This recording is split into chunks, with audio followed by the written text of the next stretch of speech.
morning students. So today onwards, every day we are going to have one video which we are going to post it in the YouTube. This is not just for publicity purpose.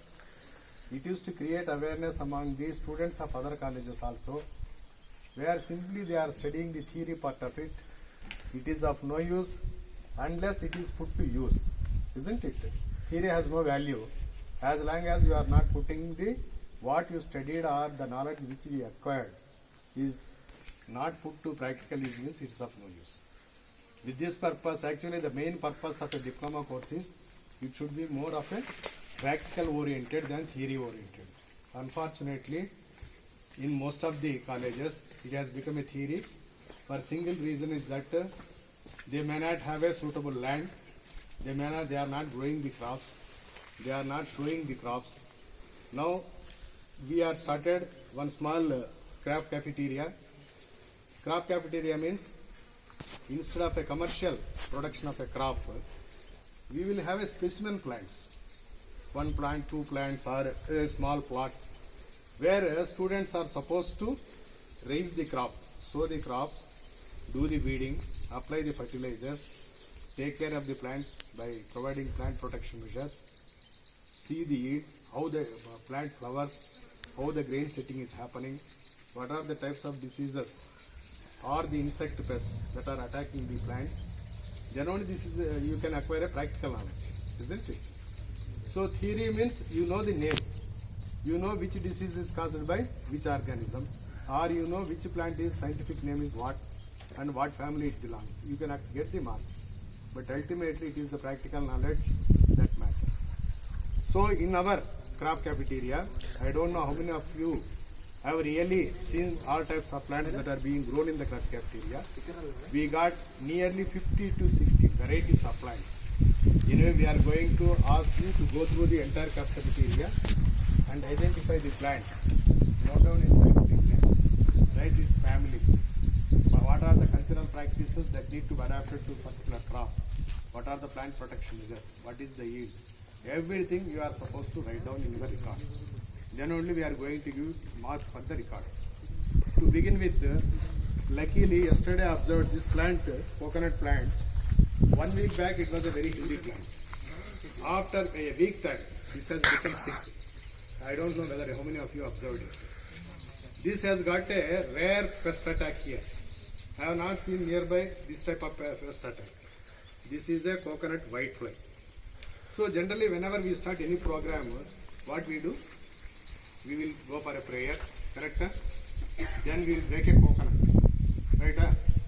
కొబ్బరికాయ అంతేగాని పనసకాయ దోసకాయ దొండకాయ కొడతామా దేవుడికి ఏం కొడతాము first టెంకాయ కొడతాం.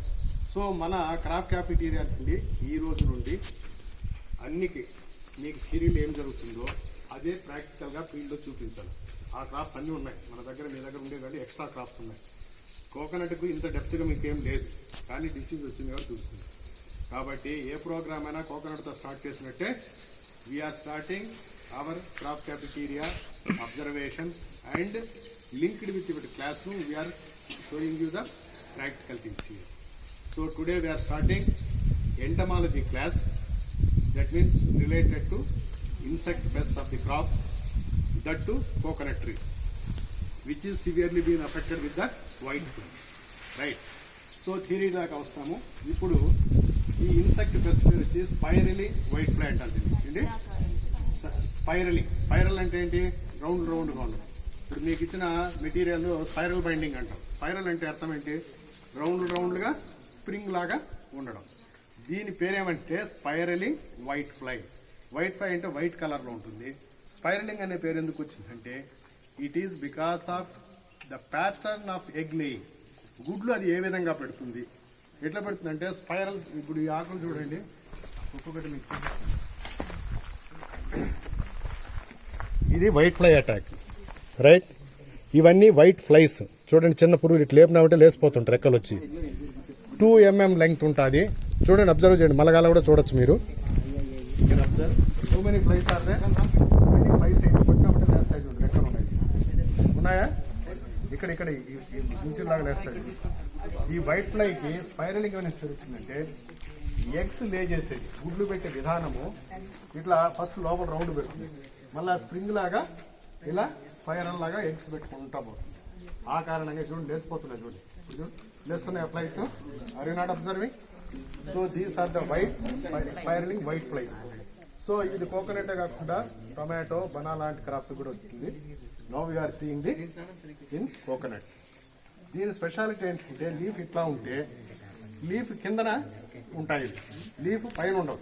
You observe, ఇది లీఫ్ లోపల side lower surface of the leaf లో పేరెంట్స్ ఇక్కడ అటాక్ చేస్తుంది. ఈ ఫ్లై ఏం చేస్తుందంటే ఎగ్స్ కొన్ని హండ్రెడ్స్ పెడుతుంది, మనకు కనపడడం లేదు. మైక్రోస్కోప్ లో చూస్తే ఇక్కడ కూడా చాలా చిన్న చిన్నగా కనపడతాయి. చూడండి మీరు మళ్ళీ క్లోజ్ గా లీఫ్ పెట్టుకొని చూడండి. Very small eggs in spiral shape లో హండ్రెడ్స్ ఆఫ్ ఎగ్స్ లే చేస్తుంది.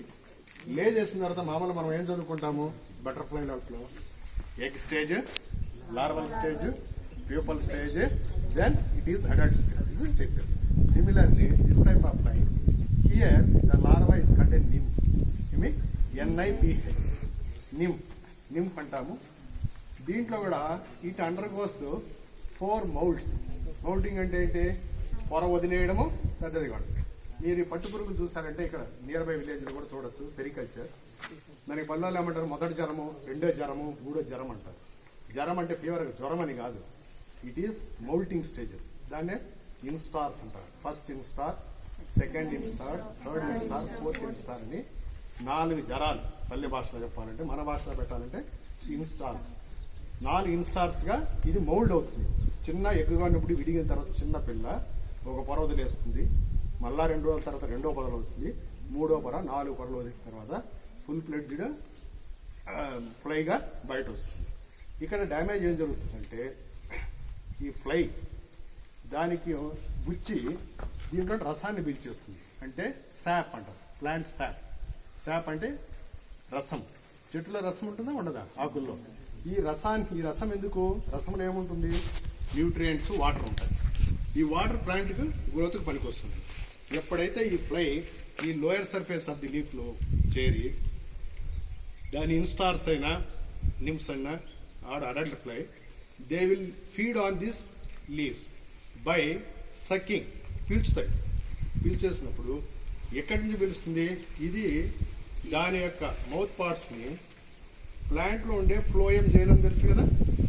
జైలం అంటే వాటర్ని ట్రాన్స్పోర్ట్ చేస్తుంది, ఫ్లోయం అంటే న్యూట్రియంట్స్, అదే సపరేట్గా ఉంటుంది. ఫ్లోయంలో వాటర్తో పాటు న్యూట్రియంట్స్ పోతుంది. ఎప్పుడైతే ఆ ప్లాంట్ శాప్ అని ఏదైతే అంటున్నామో that is nothing but nutrients mixer that is required for the plant to grow. దాన్ని సక్ చేస్తుంది. ఇప్పుడు ఏమైంది? దాని తిండిని ఇవి లావేసుకుంటా ఉంటాయి. This is direct loss to the plant. Because of that the plant appear very sick. You compare the healthy coconut plant there or here, you see whether it is appearing sick or not. So ఎప్పుడైతే రసం పీల్చేస్తుందో, ఈ రసం పీల్చినప్పుడు దానికి అందాల్సిన పోషకాలు అందక the plant will feel స్ట్రెస్గా feel అవుతుంది. మనుషులకు స్ట్రెస్ ఉన్నట్టే ప్లాంట్లో కూడా when the insect pest attacks it and it starts sucking the nutrient solution which is called as a plant sap, the plant will feel the stress condition. This is direct loss. So naturally growth will not be there. Second loss is, you see the upper side. These insects, in addition to sucking the food materials of the plant, they will excrete honeydew substance. అవి ఎక్స్క్రిమెంట్ అంటే అవి ఉంచుకున్న మలమూత్రాలు అనుకున్నాం. అది చాలా తీయగా ఉంటుంది. దాన్ని హనీడ్యూ అంటారు. ఏమంటారు? హనీడ్యూ. సో ఈ అడల్ట్ ప్లాంట్స్ కానీ, ఈ నిమ్స్ కానీ దాన్ని ముట్టిన కనుక క్లోజ్గా అబ్జర్వ్ మైక్రోస్కోప్ చూస్తే చిన్న డ్రాప్ లాగా కనపడుతుంది. That is excrement, but it will be very sweet. Honeydew అంటారు దాన్ని. బికాస్ ఆఫ్ దట్ హనీడ్యూ మిగతా ఇన్సెక్ట్స్ అన్నీ అట్రాక్ట్ అవుతాయి. చీమలు కానీ ఇవి అబ్జర్వ్ చేసినట్టు దీంట్లో చీమలు కూడా జరుగుతాయి కొన్ని రోజుల తర్వాత. ఎందుకు? హనీడ్యూ కోసం. అంతేకాకుండా ఈ స్వీట్ మెటీరియల్ ఉన్నందువల్ల ఫంగల్ గ్రోత్ వస్తుంది. మీరు ఇది ఈజీగా అబ్జర్వ్ చేస్తుంది. ఇది బ్లాక్ సూటీ మోల్డ్ అన్నా వస్తుంది, లేదా ఈవెన్ బ్లాక్ ఫంగస్. ఈ మధ్యన మనం ఈ కోవిడ్ డిసీజ్ చూసినప్పుడు సెకండ్ వేవ్లో people talking about the black fungus. అవునా? కొన్ని రోజులతో బ్లాక్ ఫంగస్ వస్తుంది. దానివల్ల దీనికి కూడా బ్లాక్ ఫంగస్ వస్తుంది. ఎందుకు? ఆ హనీడ్యూ అనే substance, sugary substance leaf surface మీద ఉన్న కారణంగా it will develop a black mold or black fungus. ఈ బ్లాక్ ఫంగస్ ఈ విధంగా లీఫ్ మీద ఏర్పడింది అనుకో, దీనివల్ల డిసడ్వాంటేజ్ ఏంటి, ప్లాంట్ గ్రీన్గా ఉండి క్లీన్గా అట్మాస్ఫియర్కి ఎక్స్పోజ్ అయితే then photosynthesis will be effective. అంతేనా? ఈ గ్రీన్ లీఫ్ మ్యాటర్నే కదా ఫోటోసింథసిస్ జరుగుతుంది. ఎప్పుడైతే ఈ ఫోటోసింథటిక్ ఏరియా లీఫ్ ఏరియా ఈ బ్లాక్ మోల్డ్తో ఆర్ బ్లాక్ ఫంగస్తో కప్పబడిపోయింది అనుకో, ఫోటోసింథసిస్ ఎఫెక్టివ్గా జరుగుతుందా? జరగదు. కాబట్టి plant cannot produce it's food materials. So what ever little food materials that the plant is absorbing, nutrients rather, from the soil is being tapped or stolen by the insect. That is one loss. So food చెట్టు పెరగడానికి కావాల్సిన పోషకాలు ఒక దగ్గర పెరుచుకేసుకుంటుండేది. రెండోది food తయారు చేసుకుందామంటేనేమో ఈ mould వచ్చి దాని మీద కూర్చోండి. కాబట్టి రెండు రకాల నష్టపోయి ప్లాంట్ గ్రోత్ తగ్గిపోతూ కొన్ని రోజులకు చచ్చిపోతుంది. అర్థమైందా? This is how it is affected. Okay sir, ఇంత బాగుంది. ఇదే మనం ఏంటి ఇప్పుడు what we learned, we know now how to identify the plant. ఎప్పుడన్నా కానీ ఏ రోగం ఉన్నా కానీ డాక్టర్ దగ్గర మనం పోయినామని ఫస్ట్ ఏం చేస్తాడు, నాటి బట్టి చూస్తాడు, నూరు తినమంటాడు, మళ్ళీ అడుగుతాడు, ఏమన్నా నీ కడుపులో వస్తుందా, ఎట్లా వస్తుంది, ఎన్నిసార్లు వస్తుంది, జ్వరము కంటిన్యూస్గా వస్తుందా, 2 రోజులు ఆగి 2 రోజులు వస్తుందా, ఇవన్నీ అడుగుతారా అడగరా? పాప చెట్లో ఏం చెప్పలేము, మనమే కనుక్కోవాలి. చూసిన తర్వాత ఓహో ఇది ఏమి రోగం అని కనుక్కోవాలి. So identification of a disease are a pest is the first step in plant protection. Right? Plant protection చేయాలంటే ఇది ఏదో కరెక్ట్గా ఐడెంటిఫై చేస్తే తెలుస్తుంది. దీని తర్వాత దీని కంట్రోల్ మెజర్స్ చూడాలి. Right? Now we have identified. లైఫ్లో ఎప్పుడన్నా మర్చిపోతారు దీన్నే, వైట్ ఫ్లై ఆఫ్ కోకోనట్, దీనిలో స్పైరల్ వైట్ ఫ్లై గుర్తుంటుంది కదా. ఇప్పుడు we have identified, we know what is the adverse effect that has caused to the plant due to its attack, and we also studied other disadvantages of this white fly. That also we know what is the life cycle of a life cycle everything. Right? Now let us go for the control measures. Ultimately the plant has got a disease. See ఇక్కడ అన్ని ఎండిపోయినా చూడు, photosynthesis జరగలేదు ఇక్కడ. కొన్ని రోజులు అంతా ఆకంతా ఎండిపోతుంది, ఇట్లా ఎల్లోగా మారిపోతుంది. ఇందుకు ఫోటోసింథసిస్ జరగక ఎల్లోగా మారిపోతుంది. ఇన్ని అయినాక కొన్ని రోజులకు ఆకులన్నీ ఎండిపోయి చచ్చిపోతుంది. దీన్ని ఎలా కంట్రోల్ చేయాలి? నంబర్ 1 స్టెప్, ఫస్ట్ థింగ్ ఈ పురుగును చంపడం.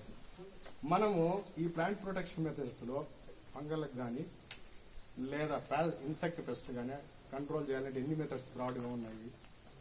నంబర్ 1 కల్చరల్ ప్రాక్టీసెస్, అంటే వ్యవసాయం చేసే పద్ధతుల్లో కొన్ని పద్ధతులు చేయడము.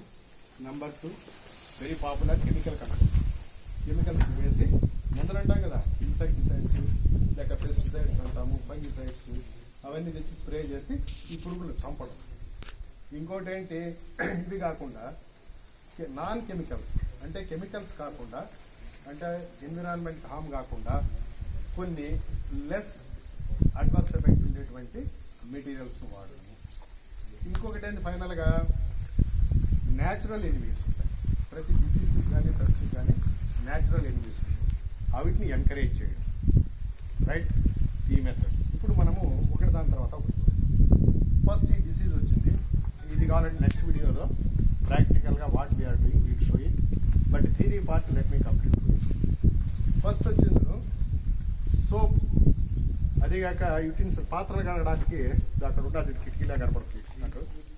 మామూలుగా ఏం చేశారు ముందు కాలంలో, పాత్రలతో మీదానికి మట్టి వేసి పీసు తీసుకొని బొగ్గు వేసి దుద్దేవాళ్ళం, అవునా? ఇవి కాస్త మోడర్న్ అయినా. ఇప్పుడు ఏం చేస్తున్నాం, కొన్ని రోజుల తర్వాత విమ్ సోప్ ఏదో ఇంత డబ్బాల సోప్ వచ్చేది, దాన్ని బట్టి ఇదేంది ఐరన్ బ్రష్ అయితే ఉండేది, ఐరన్ పీసులు అంతా కలిసి ఉంటాయి కదా, అదే స్క్రబ్. Yes, exactly. ఆ స్క్రబ్ కాస్త ప్లాస్టిక్ స్క్రబ్లు, ఐరన్ స్క్రబ్లు వచ్చినాయి, తోమేవాళ్ళం. తర్వాత ఇప్పుడు ఏమొచ్చింది, లిక్విడ్ సోప్. అదే మీ బాటిల్ అంతా తెచ్చి చూపించింది. ఆ లిక్విడ్ సోప్ ఏదైతే ఉందో ఆ సోప్ 1 టీస్పూన్ లేక అప్రాక్సిమేట్గా 1 స్పూన్ తీసుకొని 1 gallon of water approximately 4 litres కలిపి బాగా మిక్స్ చేయాలి. ఏమైంది, అది సోప్ సొల్యూషన్, అవునా? సోప్ని, అది సోపే కదా, నీళ్ళలో పోసి కలబెట్టిన తర్వాత స్మాల్ స్ప్రేస్ ఉంటుంది. ఇప్పుడు మనకి చిన్న చెట్టే కాబట్టి పెద్ద స్ప్రేయర్ తీసుకొని అవసరం లేదు. మంగళ షాపులకి అయితే తెలుసు కదా, వాడు నీళ్లు కొడుతుంటాడు ఇట్లా పటాపట. ఏంటది ప్లాస్టిక్ స్ప్రే బాటిల్.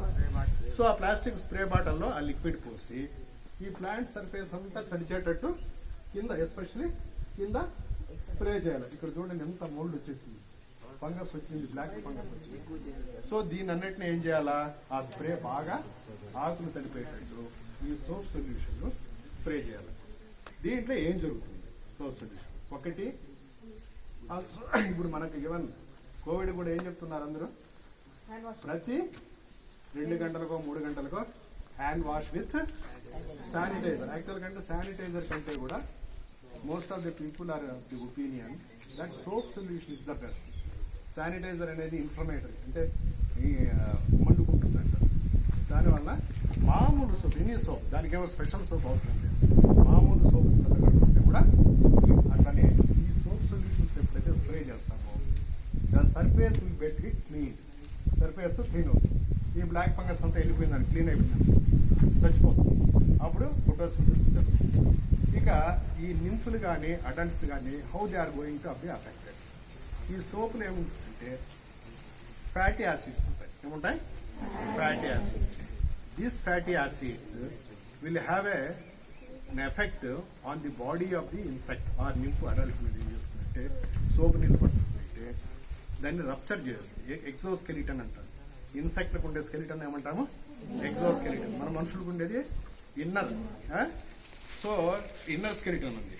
వీటికి ఏంటంటే ఎప్పుడైనా పురుగు దాని బాడీ చుట్టూ గట్టిగా ఉంటుంది, especially beetles చూసామనుకో, that is exoskeleton.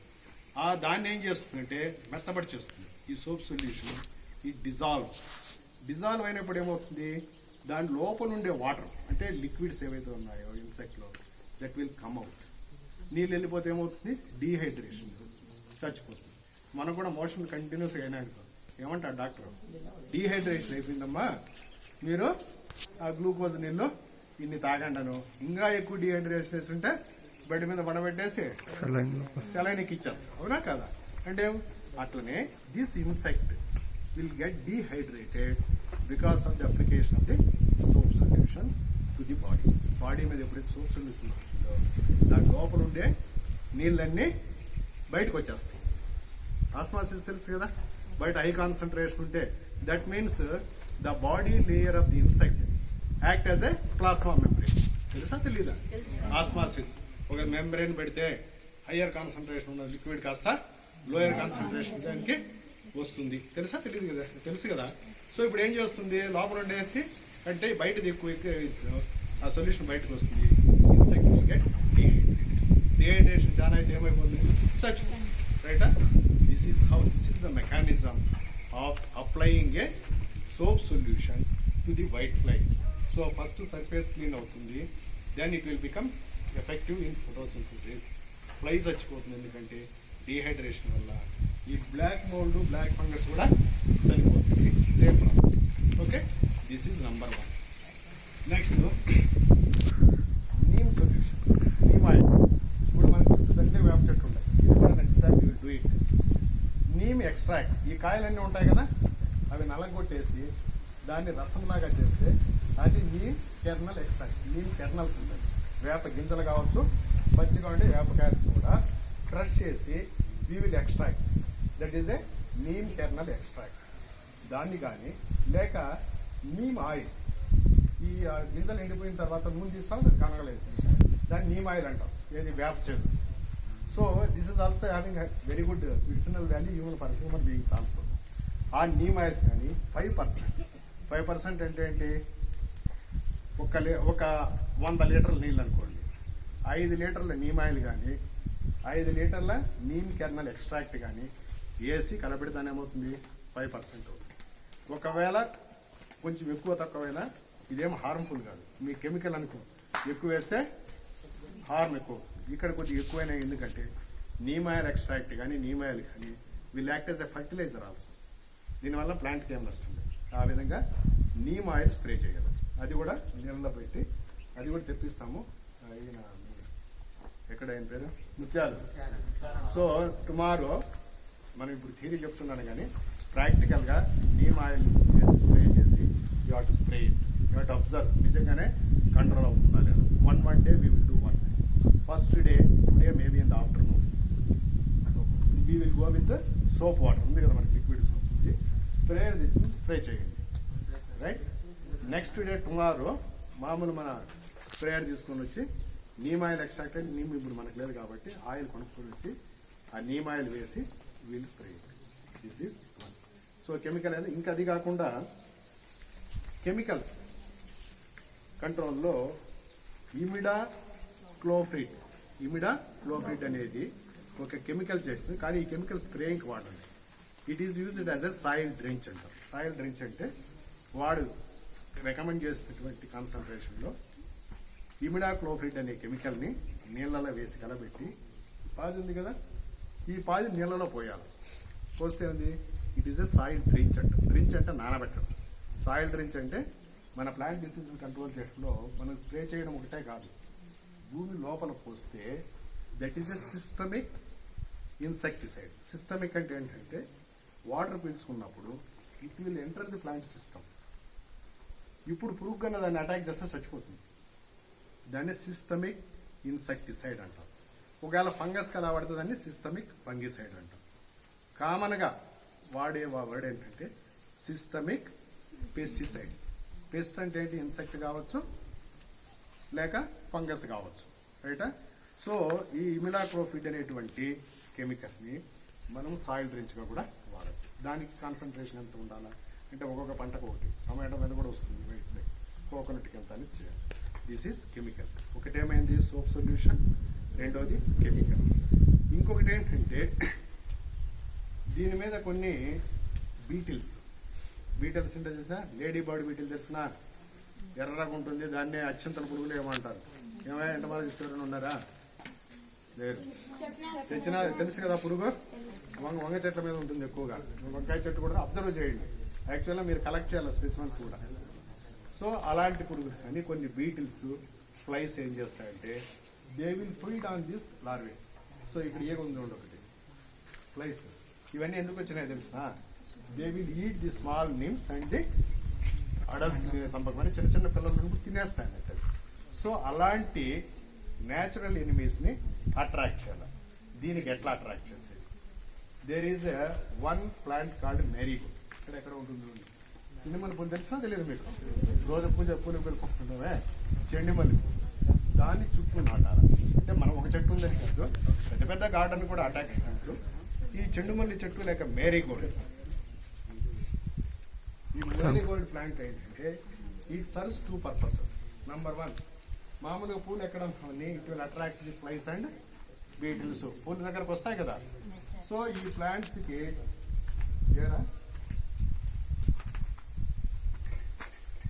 పనికొచ్చేట్టు biological control ఆ ఫ్లైస్ని కానీ బీటిల్స్ కానీ అట్రాక్ట్ చేస్తుంది. రెండవది వచ్చింది this white fly dislikes that. అలాంటి స్మెల్ అది ఉంటే ఇది ఆ ఏరియాలో ఉండదు, పారిపోతుంది. రైట్? అలాంటి చెట్లు పెంచడం ఇది బయలాజికల్ కంట్రోల్ అంటారు. Without using any chemical, using a biological agent like this. ఇంకొకటి ఉంది, ఏది? ట్రాప్స్. ఈ ఫ్లైకి ఒక లక్షణం ఏంటంటే it will get attracted to A yellow colour. Yellow colour traps పెట్టచ్చు. ట్రాప్ అంటే ఏంటి? ఎల్లో కలర్ పట్టీలు కానీ పెట్టినామంటే దానికైనా గ్లూ అతుక్కుండేది ఏదన్నా సబ్స్టెన్స్ పూసిపెడితే ఎల్లో కలర్కి అట్రాక్ట్ వచ్చి దాని మీద కూర్చుంటుంది. కూర్చోబడి ఏమవుతుంది? అతుక్కపోతుంది. అంటే ర్యాప్ ట్రాప్స్ చూసినారు అలా ఎలుకలు పట్టేదానికి టౌన్లో అమ్ముతారు. ఒక ప్యాడ్ లాగా ఉంటుంది, దానికి గ్లూ ఉంటుంది. ఆడ పెడితే అది అతకపోయింది. అవునా? అంత పెద్ద ఎలక అతుకున్నప్పుడు ఇప్పుడు దీనికి సంబంధించినటువంటి ఎల్ఐ ట్రాప్స్ ఉంటాయి. That also we will see whether anything is available in the market. అలాంటి ట్రాప్స్ని ఇక్కడ పెట్టామంటే అప్పుడు ఆ ఈగలు వచ్చి దానికి అతుక్కుపోతుంది. ఓకేనా? ఇవన్నీ కాకుండా కూడా సింపుల్గా తొందరగా పాపం దీన్ని జబ్బు పట్టింది కదా, ఏం చేయాలనుకుంటే నీళ్లు పడతా ఉంటారా లేదా సాయంత్రం ఆ ఓస్ పైప్ తీసుకొని ఫోర్స్ఫుల్గా ఇట్లా కొట్టినామనుకో ఊడిపోతాయి లేదా? ఇది ఈజియెస్ట్ మెథడ్. అంటే ఇది ఒక చెట్టే ఉంది కాబట్టి పాపం ఇది ఆల్రెడీ సఫర్ అవుతా ఉంది. లీవ్స్ కూడా ఎలాగైపోయినాయి కాబట్టి టుడే ఈవినింగ్ ఇవన్నీ చేసే ముందు హోస్ పైప్తో నీళ్లు పట్టి ఇంకోటి కొట్టచ్చు. ఇంకా కొంతమంది ఏం చేస్తారంటే ఇప్పుడు క్లీనింగ్ అంతా పొరకలు కాకుండా ఇదేమంటారు వ్యాక్యూమ్ క్లీనర్స్ వచ్చినాయి లేదా? వ్యాక్యూమ్ క్లీనర్తో కూడా దాన్ని సక్ చేసి తీసివేయచ్చునని కూడా ఒక ఆథర్ సజెస్ట్ చేశాడు. These are the methods of controlling the white fly. ఓకేనా? దీంట్లో ఏమైనా డౌట్లు ఉన్నాయా? సో లైఫ్లో గుర్తుంటుందా ఉండదా? కోకోనట్ వైఫై అంటే మీకు మొత్తం స్టోరీ గుర్తు రావాలా, లైఫ్ సైకిల్ గుర్తు రావాలా, nature of damage, how it can be control.